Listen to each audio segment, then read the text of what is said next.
Que voulez-vous, chevalier ? Perceval leva la tête. À droite de la grande porte, le volet de bois protégeant une ouverture dans la muraille avait été repoussé et un jeune homme était apparu, une torche à la main. À la lueur tremblante de la flamme, il semblait pâle et maigre. « Je vous prie de me laisser entrer et de m'accorder l'hospitalité pour la nuit. »« Chevalier, ce sera avec plaisir que nous vous accueillerons, mais vous ne nous en saurez aucun gré, croyez-moi. » Avant que Perceval ait eu le temps de l'interroger sur le pourquoi de cette étrange affirmation, le jeune homme referma le volet. Peu après, un battant de la lourde porte s'entrebâilla. 4 sergents, l'un après l'autre, sortirent sur le pont et entourèrent Perceval et sa monture. Ils avaient l'épée au côté, et chacun une grande hache de guerre suspendue à l'épaule. Ils l'examinèrent un moment en silence. C'étaient des hommes de haute taille, bien découplés, mais étonnamment amaigris. Dévorant à demi leurs joues creuses, de larges cernes bistres soulignaient leurs yeux où luisait la fièvre. « Entrez, monsieur, entrez à Beaurepaire !» Ils repoussèrent assez la porte pour que le Gallois pût passer avec sa monture.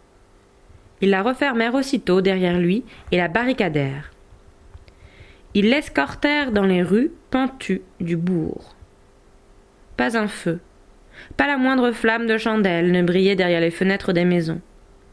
La plupart étaient ouvertes, portes battantes dans les bourrasques du vent de mer. Les murs étaient éventrés, les toits effondrés. Parfois, il ne restait debout que quelques ruines noircies par un ancien incendie. « Que s'est-il passé » demanda Perceval. « Au début du printemps, les troupes de Mordred nous ont attaqués par surprise. Nous sommes parvenus à les repousser, mais le village, vous le voyez, monsieur, a été dévasté. Ceux de ses habitants qui n'ont pas été tués ont fui Beaurepaire. Et maintenant, depuis 6 mois, nous soutenons le siège. Ce que nos ennemis n'ont pas accompli par les armes, ils espèrent le réussir par la privation, la faim et les épidémies. » Le sergent s'exprimait d'une voix fatiguée, mais d'un ton résolu. Perceval sentit que cet homme était prêt à mourir plutôt que de se soumettre aux assiégeants. Ils parvinrent au château surplombant. À l'est, le village, à l'ouest, la mer. Ils entrèrent dans la cour où un varlet s'avança à leur rencontre. Il couvrit les épaules de Perceval d'un léger manteau de soie grise, tandis que les sergents conduisaient son destrier aux écuries. Une douzaine de marches taillées dans le roc menaient à la grande salle du château. Il y avait là, rassemblés dans la lumière des torches et des bougies de suif, une vingtaine de chevaliers. Ils interrompirent leur conversation et regardèrent le jeune inconnu aux armes rouges et à la tunique violette s'avancer dans la salle. Tous étaient maigres, livides, leurs gestes ralentis par la fatigue des privations. Ils en ressentirent avec d'autant plus de force la présence pleine de jeunesse, de santé et d'assurance de ce chevalier aux joues d'adolescent. Tous ces regards fiévreux posaient sur lui, et ce soudain silence troublèrent un peu Perceval. Il chercha une phrase, un mot à prononcer. Puis tout à coup se rappela la recommandation de Gauvin. Lorsqu'on t'offre l'hospitalité, sache tenir ta langue en toutes circonstances. Alors il referma les lèvres et se tut, se contentant de parcourir l'assistance du regard, sans avoir conscience que cette attitude pouvait passer pour de l'arrogance ou du défi. Heureusement, la tension qui régnait dans la salle s'apaisa d'elle-même quand une voix jeune et fraîche dit « Bienvenue à vous » et qu'une jeune femme se mit à descendre les marches pour rejoindre les chevaliers et Perceval. Elle portait une tunique noire étoilée d'argent, bordée d'hermine. Ses cheveux blonds lui couvraient les épaules jusqu'aux reins comme une cape lumineuse et légère. Plus pâle que l'ivoire, son visage était si fin qu'on n'y distinguait que l'éclat rieur et franc de ses yeux bleus fendus en oblique vers les tempes, et la tache rouge comme du sang de sa bouche petite. Jamais on n'avait vu une demoiselle d'une telle beauté et d'une telle grâce. Mais Perceval n'avait lui jamais vu grand-chose du monde, et ce qu'il croyait savoir des jeunes filles, il le tenait de Galehot et de la rencontre qui s'en était suivie avec l'ami du chevalier Vermeil. Il ne fut donc nullement impressionné par cette apparition. Pour reconnaître la véritable beauté, il faut l'avoir déjà rencontrée. Dans sa forêt perdue, Perceval n'avait jamais entendu ce mot, beauté, et si le sentiment malgré tout l'en avait frappé quelquefois, un cerf immobile aux aguets, le plumage bariolé d'un faisan, ou simplement le jeu de la lumière dans les nuages ou dans les frondaisons.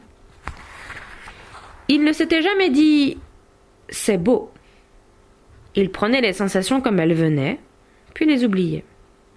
Aussi, quand la demoiselle parvenue au bas des marches s'avança à sa rencontre, souriante et amicale, il n'éprouva aucun élan vers elle. À l'attitude déférente des chevaliers, à l'élégance de son vêtement, il comprit qu'elle était la maîtresse des lieux. Cela faisait d'elle son hôtesse, et il en conclut qu'il n'en devait que suivre davantage le conseil de Gauvin. Tenir sa langue. Elle s'arrêta devant lui. Elle parut un peu étonnée de son silence et de sa mine impassible, mais en bonne hôtesse, ne lui en fit pas le reproche. Elle lui prit gracieusement la main. « Chevalier, vous ne serez certes pas reçu ici comme vous le méritez. Mais je suppose que pour parvenir jusqu'à nous, vous avez côtoyé le camp de nos assiégeants et traversé les ruines du bourg. Je n'ai donc rien à vous apprendre de notre situation. Acceptez notre hospitalité pour ce qu'elle est, et je vous souhaite qu'un jour prochain, vous en trouviez une meilleure que la nôtre. » Personne jamais ne s'était adressé à lui avec tant de douceur et de naturel. Il fut charmé du ton de cette jeune femme et de la douceur de ses doigts qu'elle avait glissés entre les siens. Après un nouveau sourire, elle l'entraîna dans une pièce à l'écart de la salle. Le plafond en était peint tel un ciel de nuit. Il reconnut les étoiles, les constellations qu'il avait souvent admirées dans son enfance. Elle le conduisit jusqu'à un lit. Ils s'assirent côte à côte. Des chevaliers les rejoignirent, s'installant sur des sièges ou à même le sol autour d'eux. Perceval, le dos raide, les mains à plat sur les genoux, se taisait obstinément. Ce silence lui coûtait, lui qui était très bavard de nature. Il se sentait donc très fier de se conformer avec tant de fermeté au conseil de Gauvin. Dans les yeux de la jeune femme, il crut deviner de l'incompréhension, et il entendit les chevaliers qui commençaient à se parler à voix basse. Mais qui est-il ? Pourquoi ne dit-il pas un mot ? Est-il muet ? Est-il sot ? Il a trop belle allure. Je ne le crois pas idiot, c'est impossible. Mais cependant, d'où il sort ? Ce Aubert Vermeil, il me semble l'avoir déjà vu. Regardez sa cheville droite, il porte un éperon d'argent, tout neuf, il vient d'être adoubé par un riche vassal. Qui, selon toi ? Peu importe. Je vous assure quant à moi que c'est un idiot. Pourquoi ? Il a la chance d'être assis auprès de notre demoiselle et il ne lui dit pas un mot. C'est à peine s'il l'a regardé. Comportement de sot, tu as raison. En tout cas, pas de chevalier. Et s'il avait volé son éperon d'argent ? Indigné, Perceval brûlait de répliquer à tous ces racontards. Tenir sa langue, certes, mais pas au prix de cette humiliation. Il avait serré les poings et s'apprêtait à se dresser face à ces hommes qui se moquaient de lui lorsque la jeune fille posa doucement ses doigts sur son poignet. « Chevalier, dit-elle, si je ne suis pas indiscrète, puis-je savoir d'où vous venez et ce qui vous a mené chez moi ?» Elle avait compris qu'il ne lui dirait pas un mot si elle ne lui adressait pas la parole la première. Quant à lui, il fut reconnaissant de lui offrir l'occasion enfin de s'exprimer. « Ce dernier jour, j'ai traversé la forêt au sud de votre château. » Il tourna le regard vers les chevaliers qui s'étaient tus et l'écoutaient attentivement.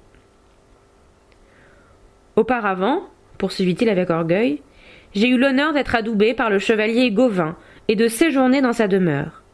Il m'a donné quelques conseils et un enseignement dont j'espère me montrer digne. » Une rumeur de surprise admirative parcourut la pièce.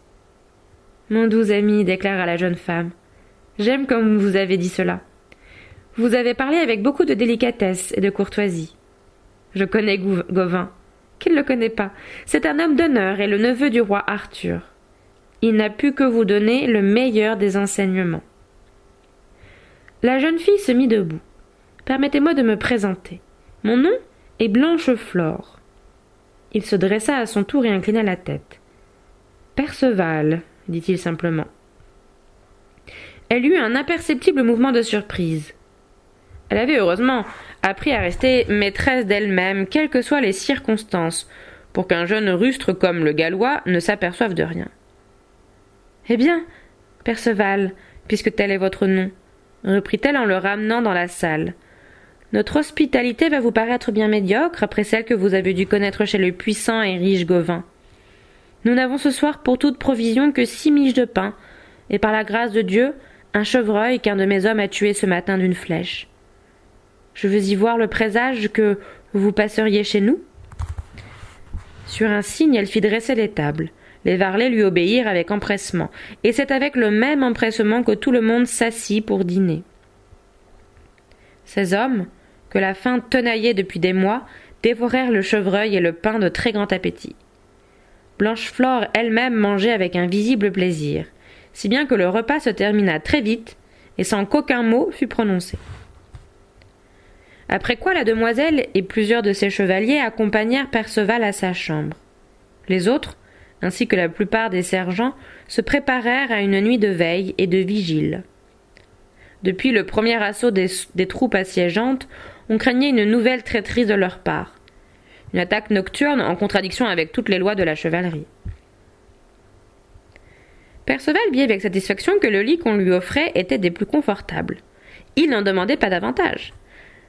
Après lui avoir souhaité le bonsoir, les chevaliers se retirèrent. Blancheflore hésita. Puis, baissant les paupières, posa ses doigts fragiles sur le poignet du jeune homme. « Si j'osais, chevalier ?» Tout autre que lui aurait été troublé par ce contact, ému par cette voix soudain timide, mais Perceval ne s'aperçut de rien. Ce lit, cet oreiller, ces couvertures épaisses, c'était tout ce qui l'intéressait pour l'instant. Il avait beaucoup chevauché et dormi plusieurs nuits dans la forêt. Il bâilla, s'étira. Les pommettes de la jeune fille rougirent. Elle recula d'un pas. « Pardon, chevalier, vous avez sommeil. »« En effet, reconnut-il en tâtant le matelas. »« Je vous laisse donc. » Et elle quitta vivement la chambre. Ce n'est que lorsqu'elle eut refermé la porte que Perceval songea, comme il avait aimé la subite rougeur de ses pommettes, qui rehaussait son teint blanc, comme la fourrure d'un renard des neiges, et alors s'accordait au vermeil brillant de ses lèvres. Pensée fugitive, éphémère, qui s'enfuit de son esprit dès qu'il se fut étendu sur le lit. Il s'endormit aussitôt, sans souci et sans rêve.